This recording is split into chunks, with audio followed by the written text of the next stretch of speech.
Welcome back for another episode of Strive for 25. Joel Farrell here, and looking forward to share with you our guest. All right, welcome to another episode of the Strive for 25 podcast, and I've got a return guest, Mike Swaleh with Fairway Mortgage. Mike, thanks again for coming on. Anytime, brother. Yeah, so those that may see this potentially in the future, it's December 22nd. We have a snowstorm coming in. Kids are at the house, and my wife is trying to put babies down for a nap. So if you hear any yelling in the background, they're jumping in and out of their beds, and it's not going well. So I do apologize. We're doing this ad hoc from the house here. So Mike, thanks for making time. What I really wanted to do, this has to do with the investment equation. Buying an asset, letting time work for you, and whatnot. And we're in interesting times with rates going up and down, and the housing market influx. Stock market is getting killed today. Again, in about a 11-month time frame, this S&P 500 went from 480, now it's down to like 370 something. So a lot of uncertainty in the markets. But in Mike and I's day job in the mortgage world, these are times where we're seeing investors strike and find deals out there in this market. Rates are going to change, but prices are coming down, and more sellers are being more flexible in prices. So we're just seeing some investors do some creative things in this environment. I think in real time, I think it's valuable to dig into the mindset of an active investor. And so I wanted to bring Mike on because he's been doing some things right now in this market and trying to prepare for striking, so to speak, and just kind of want to dig into that. So Mike, do you want to just kind of give the listeners a little bit more background of your real estate background and your journey, and just kind of set the tone? Yeah. So I am one of those guys that went to college, didn't really know what he wanted to do. So I got a degree in finance, which I thought meant that I knew something about money. And then the real world kind of hit me in the face, right? So I think last time I was on here, we were talking about student loans and the amount of debt that I graduated with. And one of the lessons that I learned throughout that experience is that, instead of just obsessing about paying off that debt, I should have been acquiring more real estate assets. And one of the things that we didn't really talk about are the real estate assets that I did acquire, right? And I started, which, this is a method that you talk about here on your podcast. My first rental property and my first home were the same.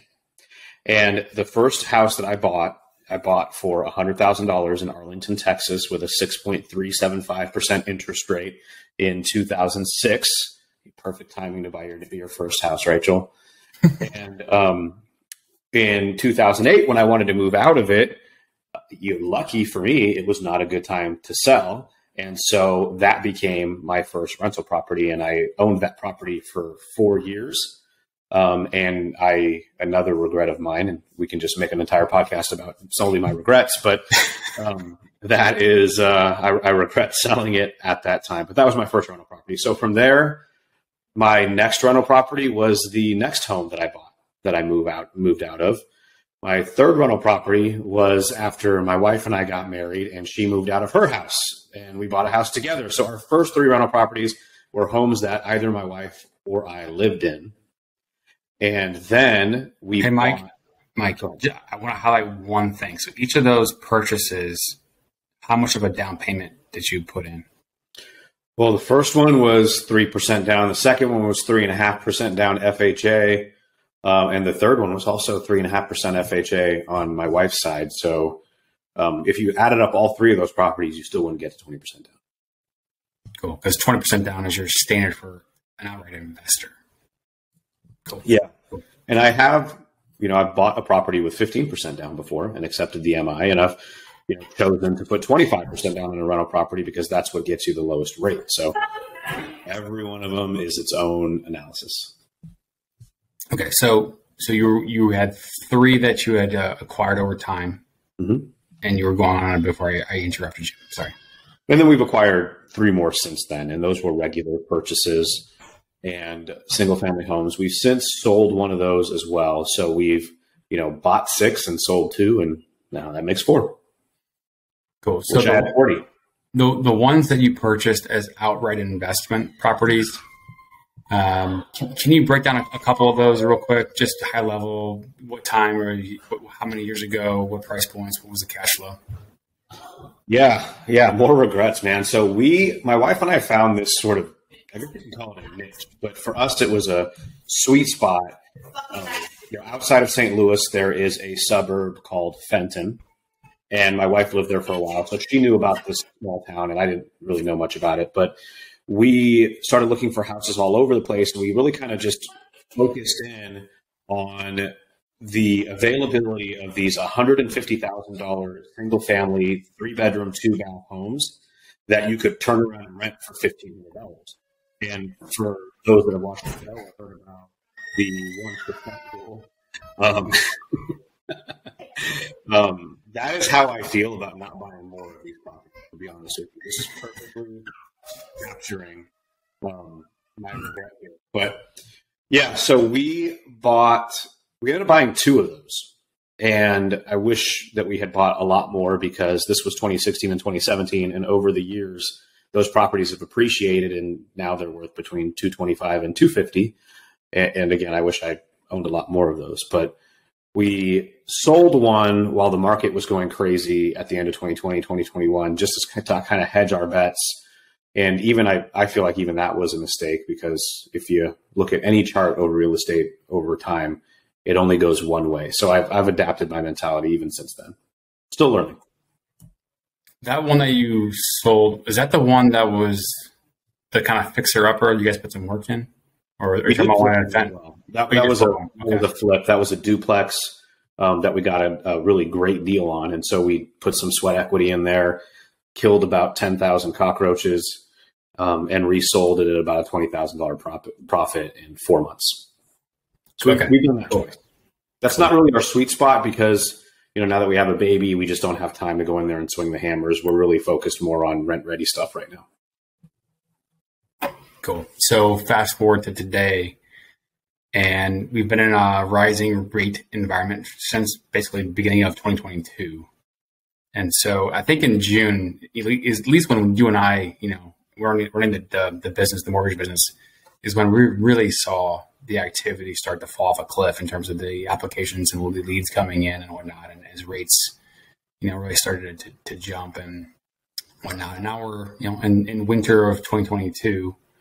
And so what is your perspective right now? What are you looking for? What's your mindset focus on right now at this moment in time? So we've kind of evolved our mentality, kind of gone back and forth a little bit. Evolution for us didn't happen in a straight line. We've kind of taken 3 steps forward and 2 steps back. So we've been through a couple years here where it's been just an insane seller's market, and any real estate investor can tell you that, real estate prices have been going up. It's been hard to find a deal for a rental property because you're competing with so many first-time home buyers in that same price range. And so originally our goal had been to simply just purchase 1 rental property per year, right? 1 rental, 20% down, somewhere in that $150,000 price range. If we could just do that every year over, when we had this conversation, over the remaining 20 years of our career, then we would be able to retire with 20, units in our portfolio and live off that cash flow. That was the original goal. Well, then 2020 happened, and it wasn't so simple. So we didn't buy anything that we were holding in 2021. And so now, nor in 2022, but now we're at a spot where in most parts of the country, the seller's market is taking a break. And I believe, and a lot of investors believe, that creates a small window of opportunity to have a buyer's market. And I've been telling anybody that will listen that not only are we in a buyer's market, we're in a rare buyer's market where you just have this perfect time to buy a house, in my opinion. And the reason I say that is because buyer's market means that there's more supply than demand at the moment, right? Which means you can get a better price. But you also have these demographic trends that point to years and years of appreciation once the market normalizes. And for those that don't understand what I mean by normalizes, we are in an artificially created buyer's market that is coming off the heels of an artificially created seller's market, because the government has intervened and swung things so far from one direction to the other direction that eventually there's going to be some normalization. And when we get back to just supply and demand as it should be, the inventory that is available for purchase is minuscule. The population is on the rise, especially when you look specifically at people of first-time home buying age. So if you take that, call it 27 to 35 bracket, there are an increasing number of those each year. So demand has to go up. Supply can't go up fast enough. So you're staring at years of appreciation. So how often do you have both at the same time a buyer's market and reasonable expectation for appreciation over the foreseeable future, and the potential to have lower interest rates in the future? So whatever you buy now in buyer's market prices can then be refinanced into seller's market rates in the future. So tell me how you get a better situation than that. And I shouldn't even be saying this, because now you guys are going to come and take my opportunities, and I'm going to have to bid against you for my next rental here. I love it. There's a lot to unpack with everything you just said. I said a lot. But let's keep going. So right now, you and I were talking offline about, okay, well, you've got a certain property. Do you utilize it to be able to free up some cash to then buy the next one? And before you kind of go into this explanation, Mike, I do want to say, like, one of the coolest things about real estate is that you purchase a percentage of the property in terms of your dollars in. Like, let's say you buy a $100,000 property. You are essentially, when you close, you have control of the entire asset. And if you purchase it as a primary residence or even an investment property, let's just say an investment property, you put 20% down. You're only putting down cash, a percentage of the entire value of the asset, and yet you have full control of it in terms of appreciation and the power of leverage. The rents, right? So, I saw some people on Twitter, on a thread talking about, well, real estate's only, inflation adjusted, keeping up with the rising inflation. And it's like, that may be true. Maybe it's 4 or 5% historically over 100 years. But if people are purchasing with leverage, then you're putting dollars in and getting the full appreciation on the entire asset. So anyway. 2 points to make about that real quick. First of all, there are no people on Twitter. There's only bots. And second, but if you're not buying real estate, you're not keeping up with inflation. So do you want to lose or do you want to keep up? So anyway, go ahead. Yeah. So I say that with, okay, if you're going to take a situation where you have some properties right now and there is equity, you have a choice of maybe being able to leverage it to be able to acquire more. So do you want to dig into some of those numbers of something that you have in process, or did you already finish it? I forget. I finished the refinance, but that represents, I think you can learn more from people's mistakes than you can from things that they do right. And I tend to be a good person to learn from because I've made more than my fair share of mistakes. So one of the things that I mentioned earlier is that we've sort of evolved 3 steps forward, 2 steps back. And it's not a mistake, but one of the things I wish I hadn't done is, when I had about a 4.5% interest rate on this rental property on a 30-year fixed, the specific rental property that I'm about to talk about, I had decided that, I wanted to slow down purchasing again and focus on reducing the debt associated with those properties. So I actually refinanced it into a 15-year fixed at 3%. So now I have this property with a ton of equity because we've been paying it down quickly, and it's on a 15-year note. So in order to take some of the cash back out, now I had to just refinance it, do a cash out refi. And I was able to take a lot of cash out, but now my rate is up to 7.625 on that whole balance. So do I think that I'll be able to refinance that in the near future again into a lower rate when it's not a cash out refinance? Sure. But I was able to take about $60,000 out of that property. And because I was on a 15-year fix, it actually only made a $300 difference in my monthly payment. So the goal now, why did I do that? Why did I increase my cost of funds by $5,000 a year? It's because I think I will be able to use that $60,000 to acquire 2 more single family rentals. And so basically turn 1 property into 3. And while I increase my debt, I'm increasing my income by a higher amount. And, one of the things about mortgages, at least these days, is that you can always pay them down or pay them off with cash, but it's a lot harder to use them to get your cash back out. So it is kind of one of those things where I can always pay it down again. But I'm at the stage in my life and career where I need to be increasing my passive income. And so I'm increasing my debt to increase my passive income by a greater degree. That's the goal. Cool. Okay. Even more to unpack there. So you pull out $60K, you buy a couple properties. So like properties in like the 125, 130 range. What are your targets? Yeah, I would say 100 to 200. And I know that's a wide range, but it just really depends on, what I can rent for what I can buy for. Right. So if I saw $100,000 property that was going to get me $1,050 a month in rent, that's more attractive to me than a $180,000 property that's going to get me $1,200 in rent, if that makes sense. Because I can buy two of the former and end up with $2,100 a month in rent for basically the same as the latter, and that's only $1,200. So it's really what opportunities can I find to make that $60,000 go the farthest? And that's a good way to look at it. How much monthly income can I turn that $60,000 into? So kind of bringing in one extra level of data into the entire picture, risk management, right? You and I were talking about, you've got a set of cash on the side that's there for your reserves. And then you've kind of targeted this bucket of $60K. So you have a finite amount of cash you want to focus on adding into your portfolio. You got your other cash for reserves that you've got squared away. So you're good to go on that. Because I know people out there listening as well, why would you want to leverage? But that's not the full picture because, we've got other things in the equation here. So then how do you... Conservative woman that will not let me dip below a certain amount of emergency fund. And so I said, babe, it's time to buy. It's a good time to buy houses. And she goes, cool, you're not touching our savings. Go find the cash. And so knock on the run up the door. Mike found the cash. Cool. So that's 60 grand.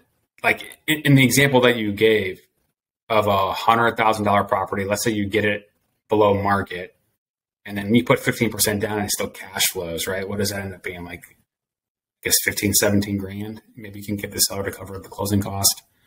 Kind of a situation, cover some of the closing cost situation. And then let's say it does rent for $1,050. Any guess on what that mortgage payment may look like off the top of your head on the spot? No. We're probably looking at, I don't want to, I'm a lender, so I got to be careful saying interest rates out loud, but yeah, we can do the math, but we're probably looking at like $500 a month.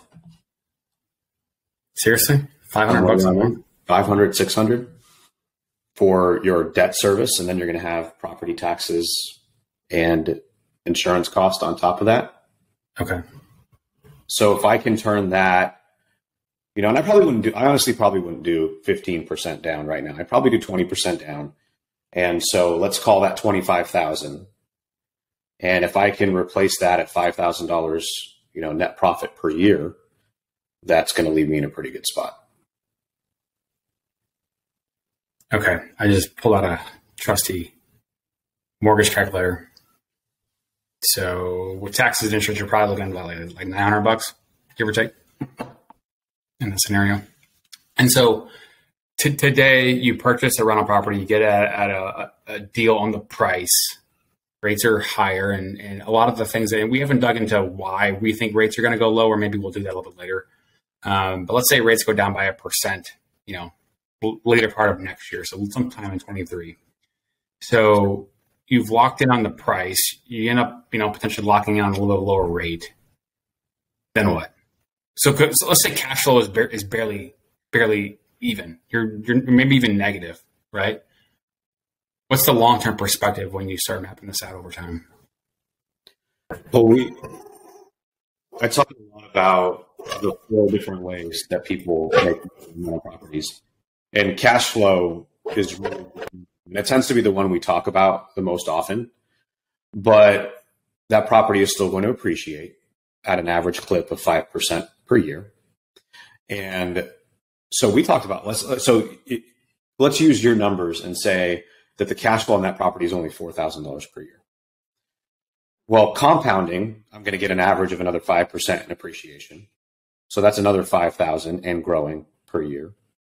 It's going to save me a certain amount of money on my taxes.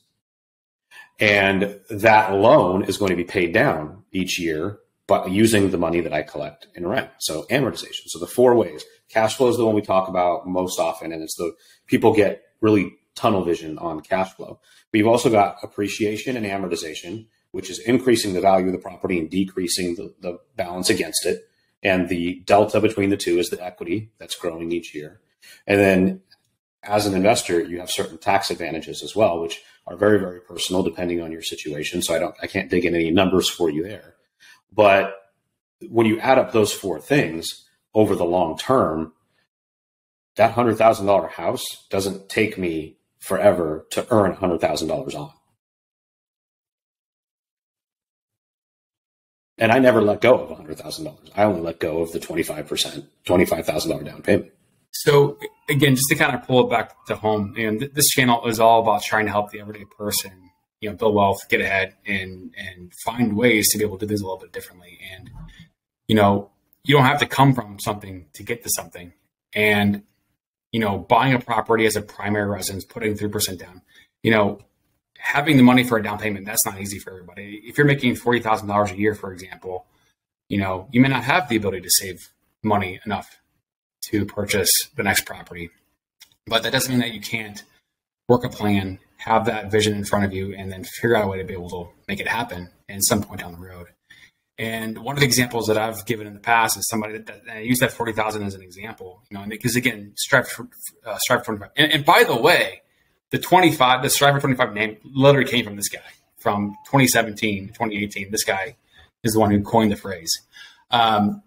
But the 25% of your income, that's the whole point of the name. If somebody can work their way up to save 25% of their income, they're going to be in a good place to be able to have choices on how to invest and get ahead.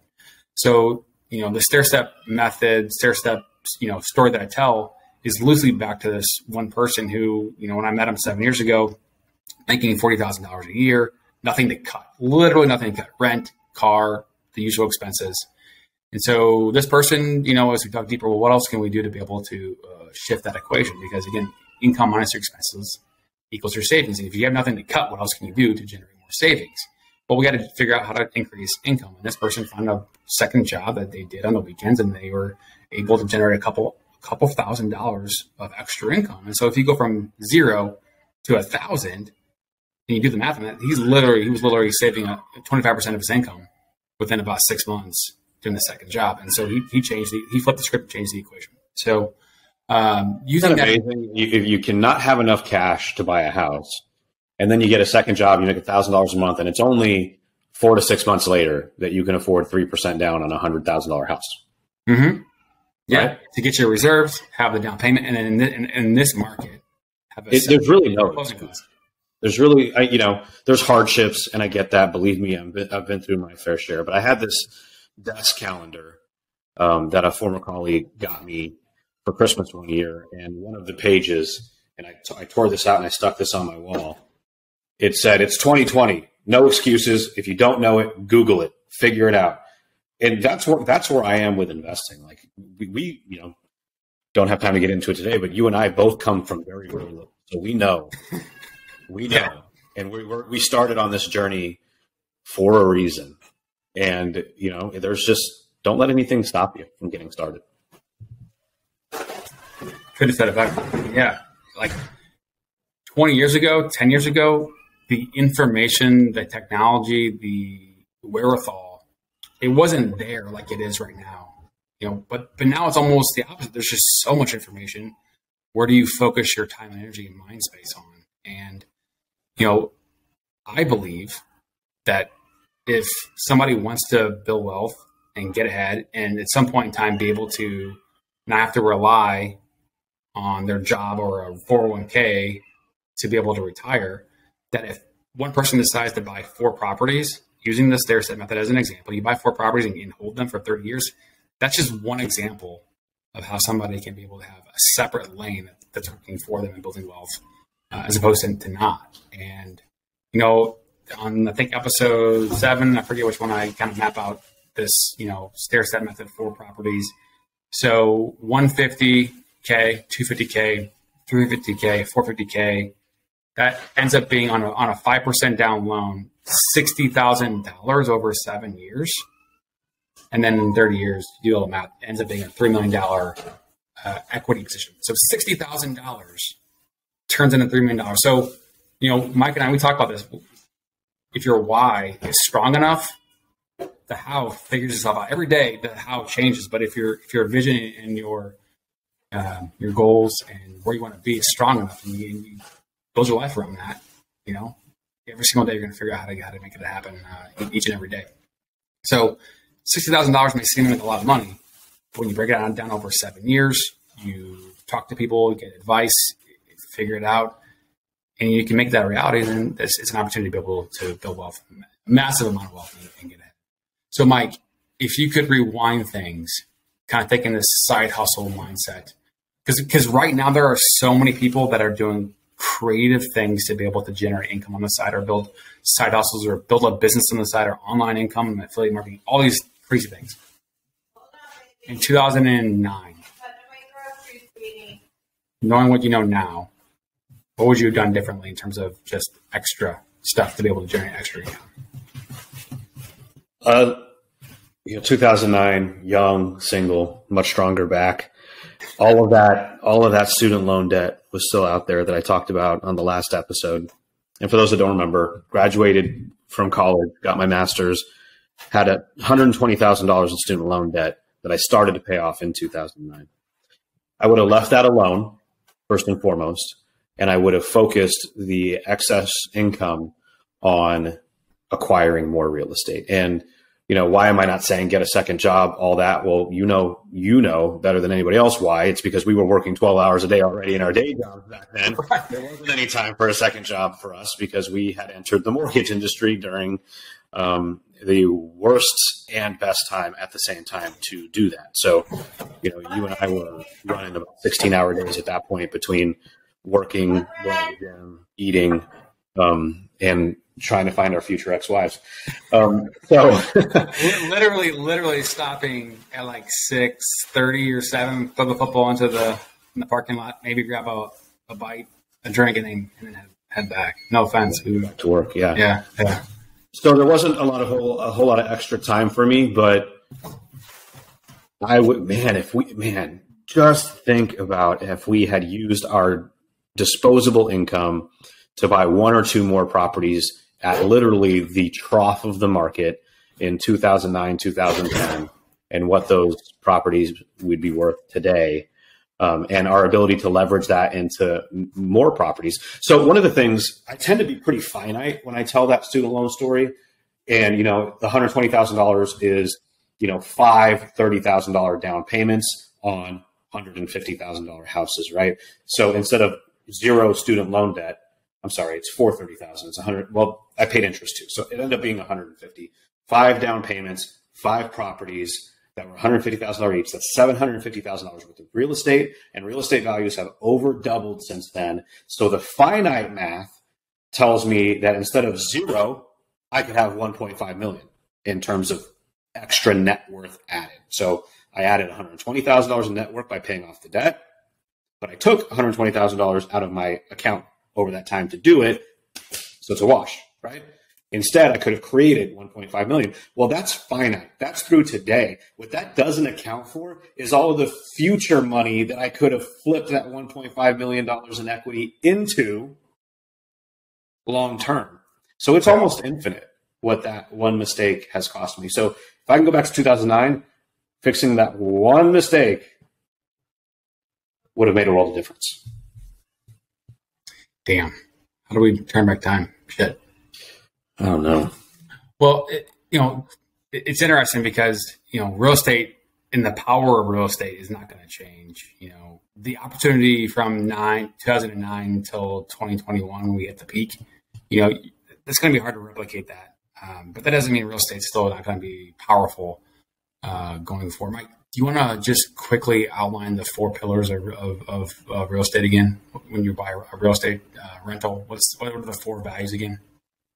The 4 different ways that you make money as a real estate investor: cash flow, appreciation, amortization, depreciation. Cash flow, more money coming in than going out. Appreciation, your value goes up. Amortization, your debt goes down. And depreciation saves you money on your tax returns. And that's, dollar for dollar money that you now keep. Okay, cool. Thank you. So right now, there's been a shift, at least from my eyes, of where a lot of, value is being placed. The normal media channels, the TV, cable, radio, are becoming minimized, and the other social media platforms are becoming, maximized, or more value being placed. And people's attention is valuable. People building their digital brand online is more and more important than ever.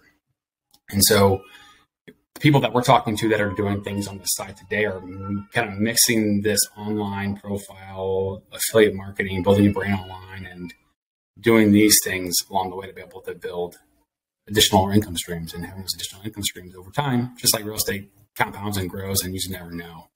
And this is something that, Mike and I were both, in our late 30s. We're going to be 40 next year. We're going to be 40 soon. We're going to be 40 very, very soon. So we're not like experts at this stuff. And, the Gen Z lower level millennials are probably better and more in tune in this stuff. That doesn't mean that anybody on the spectrum can't jump in the game and take a stab at it and work at it. Because at the end of the day, if you work on that type of stuff, in a year and 2 or 5, that work adds up. I'm going to pump this back to you, Mike. I mean, the things that we're seeing people do, what are your thoughts? What are your insights? So one of the things I've noticed is, because there's so much information and because social media is so prevalent, there can be a little bit of a mob mentality. And so many people were talking about investing a year ago, and so few people are talking about it now. And, it's not just inflation. It's not just the economy. It's not just the looming recession. It's also the crash of the crypto markets that has all these things combined have evaporated so much money out of the market that the noise around buy this, buy that, invest, the noise has diminished as the expendable resources have diminished. And it's no less important. It's no less important today than it was a year ago. You just might not know that it's still a good time to make sound financial investments because the noise around it has died down because fewer people have the opportunity. The irony in that statement is that when fewer people have the opportunity is when you're going to get the best deals and the best return on your investment. And in order to take advantage of the next mob mentality, when people start pouring money back into these things, is to already own the stuff when that happens. And that's one of the windows that we're in now. I couldn't agree anymore. And, taking some perspective on that, like one of the reasons why Warren Buffett has been one of the greatest investors of all time is that guy was thinking 30 years down the road when he was 30, and also when he was 50. And also right now when he's in his 80s, he's thinking 30 years down the road. Like it defies logic how somebody can be focused on that big of a perspective. But that's one of the reasons he finds that, if he sees a good deal, looks at the full picture and is not worried about the short-term noise, And like you said, if there's blood in the streets, if prices are down and the mob is going the other way, it creates an opportunity. As long as you're doing making a sound judgment and you're not taking a risk with cash that you can't, expend kind of mentality. The cool thing about betting on and planning for your future is that when you're right, you're going to really enjoy it. And if you're wrong that you're not going to be here in 30 years, it's not going to be your problem anyway. Right.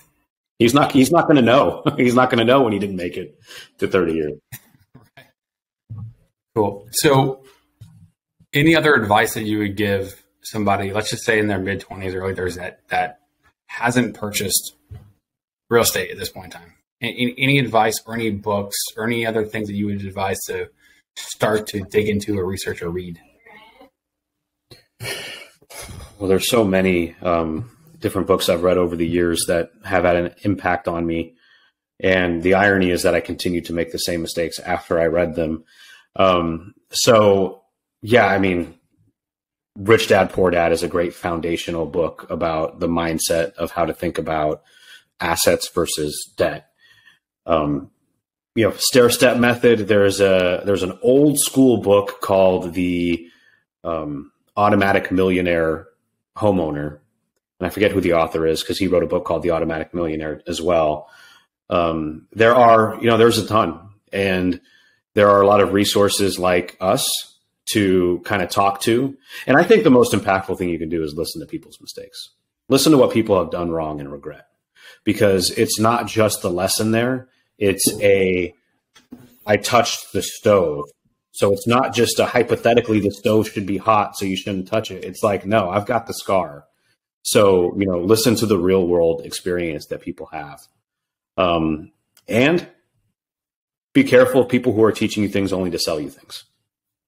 Listen to people who are teaching you things because they have a passion to teach you things and because they have experience to lean on, not just trying to sell you something. Love it. All right. Well, I don't want to take up too much of your time in your busy day. This is good stuff. In real time, we're in kind of crazy times with the markets in flux and volatility. And I think volatility is going to be continuing to come as we get into the new year. I wouldn't be surprised if we start seeing some, the S&P 500 right now in the 370-ish, 380 range. Recent low was in the 350 range. I wouldn't be surprised if we tested or even eclipsed it. And those investors out there that want to find an opportunity to buy a dip, I think there could be some dips coming here in the future. And same thing with real estate. I think you're going to be able to see some opportunities open up as well. But then the light at the end of the tunnel, we didn't dig into this too much. And I know you've done a lot of research and had a lot of conversations with some specialists on inflation market, interest rate market. While we have a little bit of time, I want to dig into that just real quick. What's the data showing from an inflation and rate perspective as we get into 23? Inflation got way too hot, too fast. The Fed responded too hot, too fast. And it takes time for those two things to work themselves out. So inflation should be coming down. Inflation coming down means people will be more likely to want to invest in the bond market. Investing in mortgage bonds specifically will bring interest rates down. Interest rates coming down will unlock what we call pent-up demand that's currently building. And I spoke about demographics earlier. Those demographics are sort of a tailwind to that demand as well. And that bodes for an interesting year in the real estate market where inventory is still not up. So even as demand has crashed, most parts of the country have not seen more than just a small dip in real estate prices because there's just simply not enough homes sitting on the market. And when demand comes back to the market, we're still going to have low inventory, and it's going to be it's going to be right back to a seller's market. So that's my prediction for 2023. And I can't take credit for coming up with all of that myself. I practice what I preach, and I listen to experts, and I'm a student of my craft. So I'm paying attention. Love it. Love it. The Niners are going to win the Super Bowl, and I'm going to buy lots of dips for my Super Bowl party. Who will be the quarterback in the championship? It literally doesn't matter. Okay. Well, if it doesn't matter, then go Niners. Go back up quarterback. Kurt Warner is going to be our Super Bowl winning quarterback. All right, Michael Swaleh, thanks again for joining us on the show, and I'm sure we'll catch up very soon. All right, I'm going to go roast a turkey. All right. See you, man.